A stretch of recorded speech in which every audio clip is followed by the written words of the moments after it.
Looking at this list, does Miami have anybody that's going to go in the first round? I don't think so. I mean, like we said, if Jeff Thomas didn't have the off-field stuff, he's a guy that's a day two talent, so he could always have snuck in there. But I feel like there's nobody right now that I would look at and be like, that's a guy who's potentially going to go in the first. If Quarterman was maybe a little better of an athlete, you might kind of talk me into it. But I definitely wouldn't put money on it if that's what you're thinking.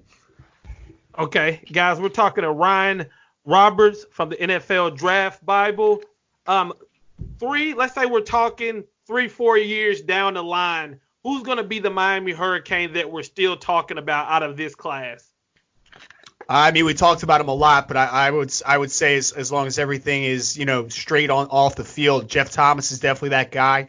Man. He just strikes me as a guy, man. Like New Orleans might pick him up in like the third or fourth round, whatever it is, and then he's that vertical threat, kind of like Ted Ginn's been the last couple years. And the other guy maybe I would mention possibility is Bandy. I feel like some people are going to knock him for his size, but he fits that prototypical nickel corner role, and it's a starting role now at this point. So I really did like a lot of Bandy's film overall. Man, I think we getting some Jeff Thomas love. He's with the Miami Hurricane fan base.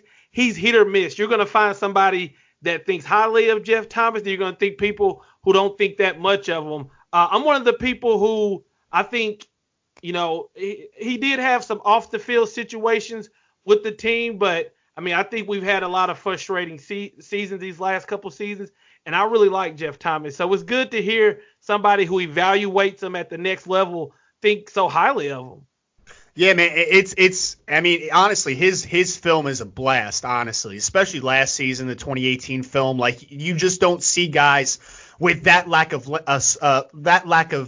size, because usually you would think that a guy could get beat up at the line of scrimmage, but Jeff Thomas has some of the best releases in this entire class, and if you just took his 10 best plays on the season, whether that be 2019, 2018, it looks like he's in that rivalry with guys like Henry Ruggs and Jerry Jeudy and like that upper echelon. So his best plays are right up there in this class. The problem is the consistency part of everything. And like you said, the team struggled a bit. The quarterback position hasn't been great over the last couple of years. So being in a system where you really take what Jeff Thomas does best and you have consistency at a quarterback position, at an offensive coordinator position, I feel like this guy really has sky's the limit type of potential. I really do like him at least as a vertical threat role at the next level. All right, so I'm just going to run through these names again, and just if you could just give me a round that let's say you were the GM of a team, what round would you take them? Okay, I'm just going to throw out the names, right, and then you just tell me if you were the GM, what round would you take them on? Okay. Okay, sounds good. All right, DJ Dallas. Oh, that's a tough one. I'm going to go 5th rounds. 5th round for my boy DJ. He's a little developmental, man. Like there's things obviously to love, but I mean, like I said, I think his best football is definitely ahead of him. So what do you think, DJ? What are improvements that he could make? It's honestly just from a field perspective. I know he was an option quarterback in high school. He did a lot of things in the quarterback run game when he was, coming out of high school. But there's just some things feel-wise, because I know Miami runs a lot of inside zone, and there's just a lack of patience sometimes out of his stance. There's not being able to read as efficiently as possible, and then there's just some things with like his feet getting a little slow through contact and different things. So it's honestly just he needs a good running back coach. He needs a good offensive coordinator that knows how to kind of accentuate his strengths while he hits those, while he gets help in those areas that he needs refinement in. Okay, KJ Osborne. I'd say 7th round. Ooh. Jeff Thomas.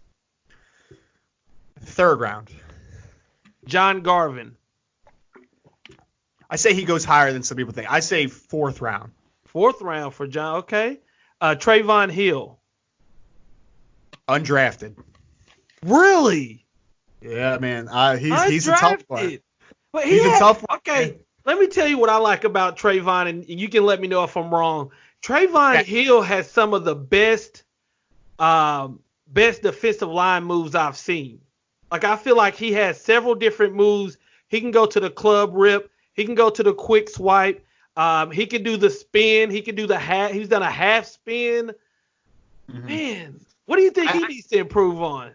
I just feel like he's putting himself into such a small role at the next level with the lack of power in his game. There's no ability to convert speed to power. I get what you're saying. Like there is flashes of hand usage. I'll give you that. Different types of moves. There is things to build off of. I was expecting so much more from him this year, and I just didn't get it. And he's a frustrating one, but I mean, he's a guy that's going to have a chance because, like you said, there is stuff to work with. I just feel like there is several questions, and obviously he'll have to answer some questions about, getting dismissed for Virginia Tech and that kind of stuff too. So. Yeah, I think we forget about that. What about Michael Pickney? I would say 7th round or undrafted. Okay. Shaq Quarterman. I think Shaq goes in the early 3rd round just because of consistency. Early 3rd round. Okay. And then Trajan Bandy is similar to Jeff Thomas when it comes to the Miami Hurricane fan base. A lot of people thought Trajan Bandy should have stayed another year. He decides to come out. If you were a GM, where would you draft him? So I'm expecting him to test pretty well. I'm going to say he is, just because there's a stigma with nickel backs still, nickel corners, being a specialist type of player. I'm going to say he goes early day 3, somewhere in the 4th round. Okay. Guys, we're talking to Ryan Roberts from the NFL Draft Bible. Make sure y'all check out the NFL Draft Bible, which is going to have a lot of content about the NFL Draft and also the NFL Draft Guide. Just a couple more questions, Ryan. I know